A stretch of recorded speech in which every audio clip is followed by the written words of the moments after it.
So for some of you that want to start a business, you've seen how the economy is. Everyone needs to earn money to make an extra income. You want to start a new business, or you stopped your business, you want to start again. There's something I want to say to you. The thoughts just crossed my mind and I just wanted to share. Many years ago when I was in school, I was 4 to 5 years into my business already, growing from one product to another, adding another product, getting my business to where it is now. And then the young man I met happens to have an experience in what I was doing. He worked in a Chinese restaurant, a very big organization. He was a good chef. Very, very good at what he does. But then he stopped working with them and decided to come to school. So I heard about the rumor that he's good. So I went to meet him. I was at that place where I was reading a whole lot of books. I was trying to expose myself, meet everyone that had an idea or into this industry I'm trying to venture in. And I met him and I told him, to give me one or two what I could do. And he said some things that day.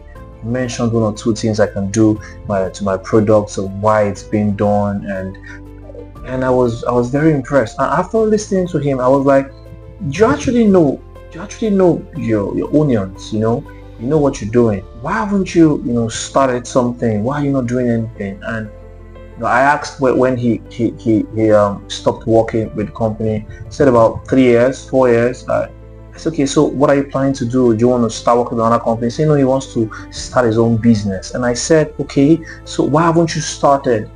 Remember, I said I was around 3 to 5 years into my business then. And I asked him, why haven't you started? And he said something. He said, no, he wants to start in a big way. He mentioned a company that was cited in the city where I stay and say something like that, and we're talking about having about 6 to 8 plots of land at the express, that's going to cost you about 600 million or more. And he said that's exactly what he wants. So he doesn't want to start small. That what he knows is too, he knows so much. He wants to start big. He wants to make it big. And I told him, okay, that's very okay, right?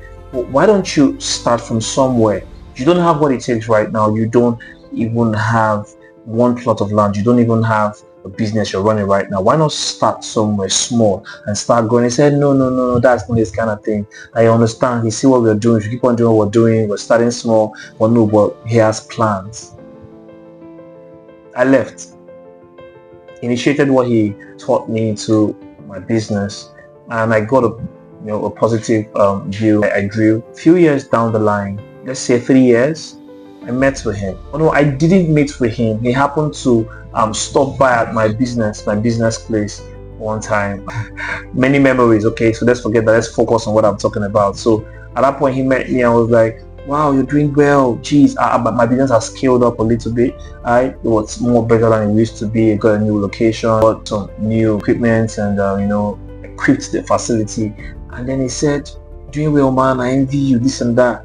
And I said, yes, if you had started when I told you to start, you'll be at the place right now where you'll be growing into exactly what you want. And he said, yes, I know. Guess what? The next day after that, met him working with a small kiosk shop somewhere down the street. So I said, what's happening? He said he went to meet someone that's into a small kitchen food and told him not to just be a chef there. I said, oh wow. So he started there, and then he said he wanted to grow. The lesson here is it took him between 3 to 4 years to start something that could have started and have a growth level that have taken him further to what he knows. Now, when he started, the business had already left him. So for how many years he was not, before I met him first, it was about 3 to 4 years thereabout, when he stopped working with the company he was working with. And then after we spoke, another 3 years. So he spent around 6 to 7 years out of what he loves to do. So when he started working, the love was already diminishing. The love wasn't there again, and then the skill was already cracky and old. And before you know, he just stopped the business after like a year. Be consistent in it. And right now, I see him here and there, walking around the place, finding one or two things to do, not established. Looking at someone that has spent between 8 to 10 years from when I knew him, doing nothing. You see, the slogan and what I always tell people that I coach is, whatever it is you want to do in the future, whatever it is you want to do for your life, that business idea, that thing, you've written it down, you have all plans together. I don't care when you want to do it. If you're not doing anything, no matter how little, about it now, you're heading for failure. The probability of you becoming good at that thing diminishes by the day.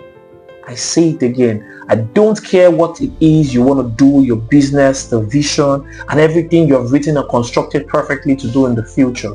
If you're not doing anything now, yes, now, as you're watching me, that thing you want to do later, if you're not doing one thing about it now, you're heading for failure. I don't care what it is. I don't care if you're in school. Read a book on that. Find someone that does that. Volunteer. Meet someone. Do something free. Go online. Read a page of what you want to do in the future every day. You must not meet yourself every day without taking one step ahead or towards what you want to do in the future. It mustn't be business. You want to be a doctor, you want to be a nurse, you want to be a lawyer, you want to be an engineer, and all you do is go to school, listen to the lectures, and have no practical in your life. You're heading for failure. Yes, you heard me. Every day should not leave you without learning something new in your field. Learn what a spanner is. What does it do? How many types of spanner? If you're going into engineering, if you're going into law, check what happens in Canada, check what happens in Nigerian law, compare them, checking. You have something to learn every day. It pisses me off when everybody, not everybody, most people I meet every day have plans, so many plans, but they're not doing anything about it now. Do something about that vision, about that plan, that business plan, that goal, and everything you want to do in the future. Do something about it now. Now, when you're done listening to this, don't scroll to the next.